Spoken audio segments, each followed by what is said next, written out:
Pretty much every person I know on the planet has a streaming subscription. Stop doing that. The ring thing, how many takes do you have? You have to put it in the video. Well, and we have you playing it. So. Yeah, right? Sorry, that was weird.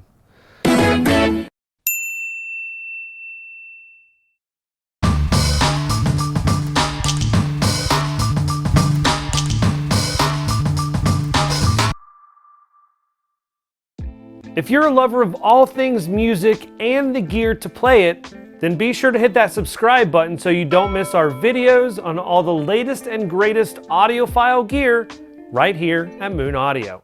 Ow, that's sharp. We're back with more streaming how-tos today, and in case you missed it, our first video recapped some basics about music streaming, what it is, streaming services, and more.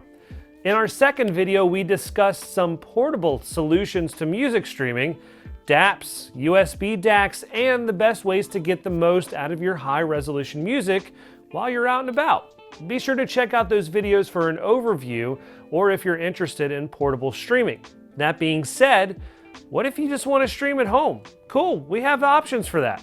Welcome to streaming video number 3, the beginner's guide to streaming at home.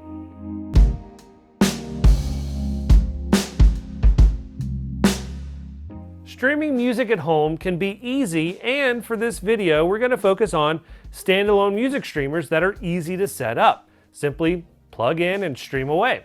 There's a bit more to it than that, but today we're going to take a look at streamers that don't have any storage. Their job is to simply stream your favorite music to whatever system you want. I want to feature at least 2 products today, the Bluesound Node and the ZenStream from iFi Audio. Both entry-level streamers represent a great starting point for at-home streaming with a budget under $600. For those wanting a little more out of their streamer with a bigger budget, we'll take a look at the Roon Nucleus at $1,458, which is just as easy to set up but offers some more with their proprietary Roon software. To reiterate some points before moving forward, remember in the first video I said that streaming from your phone is perfectly fine. But if you want more from your high-resolution music, we recommend a streamer with high-end components built to do one thing: stream your music optimally and efficiently. These streamers are built with high-end processors, great I/O to connect to your audio system in various ways, and all 3 of these are standalone streamers, meaning that their sole purpose in your audio system is to access and play back your connected streaming service or source. You're not going to find any onboard storage for a local library here. It will solely be for streaming music from your wired or wireless network. Standalone streamers like these are meant to be integrated into your existing hi-fi audio system. Therefore, the streamers would be just one component of your audio system along with your DAC, amplifier, speakers, or headphones, etc. In the case of the ZenStream and the Nucleus, you'll need to connect them to an external DAC since they do not have an internal DAC chip. To do this, you'll need to connect the streamers to an external DAC via the SPDIF or the USB out on the ZenStream, or the HDMI or USB out on the Nucleus. We'll go over I/O here in a minute. This way, the audio from the streamer will then be sent to the DAC, which will then be sent to your designated headphone or pair of speakers. For an affordable option here, we recommend the Claris Coda if you don't already have a DAC in your system. It's a USB DAC, you simply plug it into your USB audio out, and you now have a headphone output with individual volume controls. You can also do this with the Nucleus. It's a very easy setup to add a DAC and a headphone setup to your system.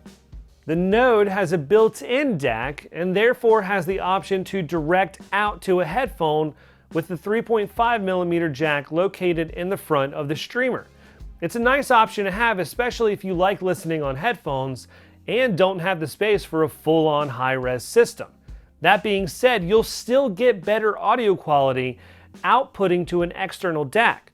But just so you know that the Node can act like a standalone streamer and headphone amp, or even can be used with a pair of active bookshelf speakers with its analog outs on the back. It's quite a versatile device.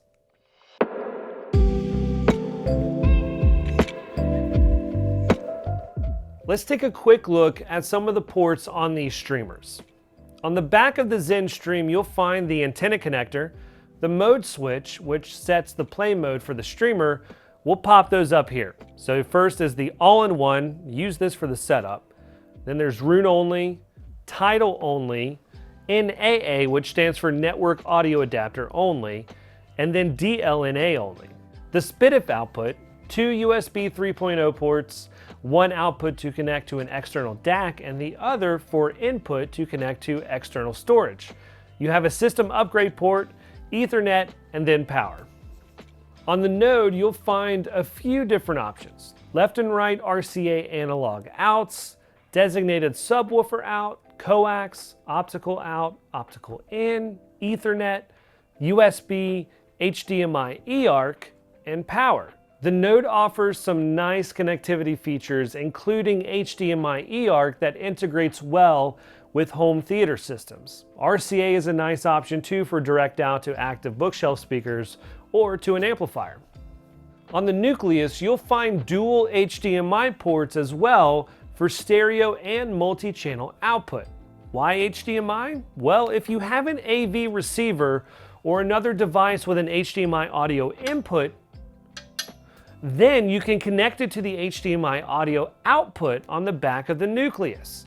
Lots of times these work well for home theater system integrations, and the Nucleus is able to do both stereo and multi-channel audio content. There are lots of ways to incorporate your standalone streamer into your home system. There's no right or wrong way to do it as long as you have a streaming service to integrate.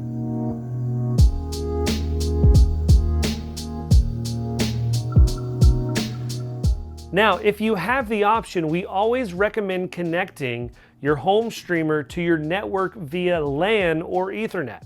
You'll have more stable connections and speeds that way than wireless.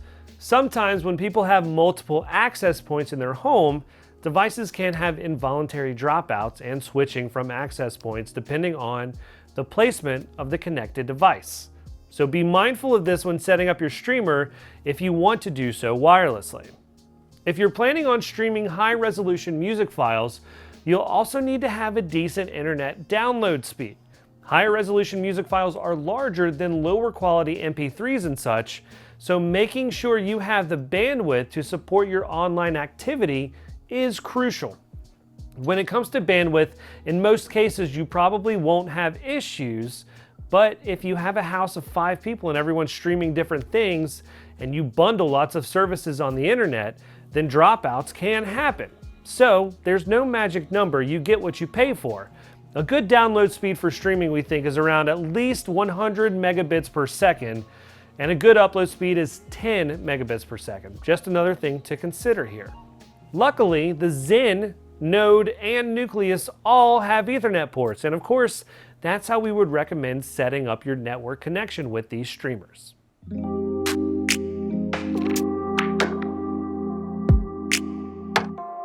All right, now you want to know how to use these things, right? Well, all things considered, it's pretty darn easy. The next step here is downloading the proprietary app or software because that's the way you'll be interacting with your streamer. Each standalone music streamer is a little different, and there are a number of ways to set them up for the first time. In the case of the ZenStream, you'll press the hotspot button and then use your phone's wireless settings to connect your streamer to the network if you choose to go wireless. With the Node, you'll have to download their BlueOS app for wireless setup. In the case of a hardwired network connection, all you have to do is simply plug in the Ethernet cable and you're good to go. Now, to use these streamers, you'll have to download their respective apps. BlueOS for Bluesound devices, and the iFi Streamer app for iFi audio products. In the case of Bluesound, you'll find all your device settings in the app, allowing you to connect your streaming services there too. Also, in some cases, devices are compatible with versions of streaming apps like Spotify Connect or Tidal Connect.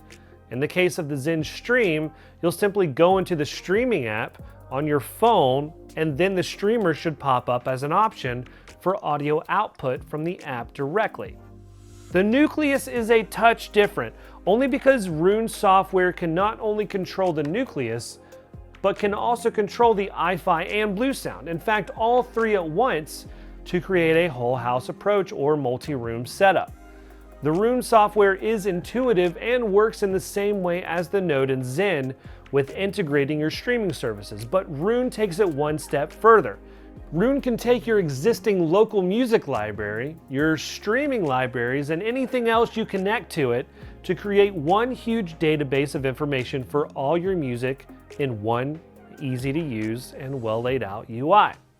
There's lots of ways to get your high-res music to your streamer, and these are just a few of the easiest devices to get set up and play music in no time.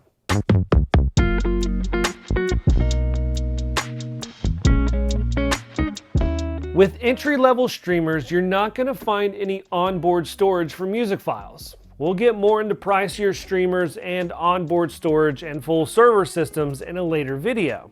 These devices are meant primarily for streaming from your online services, priced at an introductory level that is quite reasonable, and will perform leaps and bounds over your phone or consumer level player. That being said, all three streamers here, the Node, the Zen, and the Nucleus, allow you to connect external storage in case you have a library of your own music that you'd like to connect and access over your own network. It's a nice feature, and integration isn't necessarily complicated to set up. Simply plug an external hard drive to the back of the unit via USB, and you'll be able to see your content through the proprietary application, as you would control the streaming content as well. Final thoughts. You're probably not new to the world of streaming. Pretty much every person I know on the planet has a streaming subscription. But if you're wanting more from your listening experience, and you want something you can just set up in your home, integrate into your sound system, and access whenever you want, then we can't recommend enough to check out some entry-level music streamers. They have much better technology to make sure your high resolution and even standard res music sounds the best it can. It's a noticeable difference from your phone, computer speakers, or Bluetooth speaker. The best part is that they're affordable too. It's possibly the best return on investment you'll find if you're upgrading from this old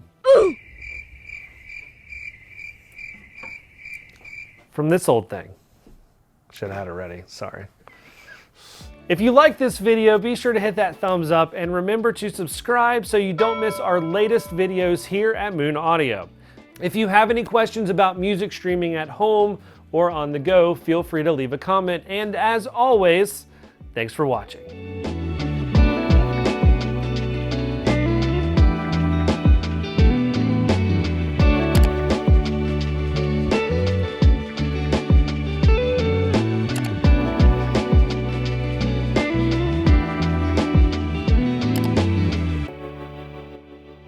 If you like this video, be sure to hit that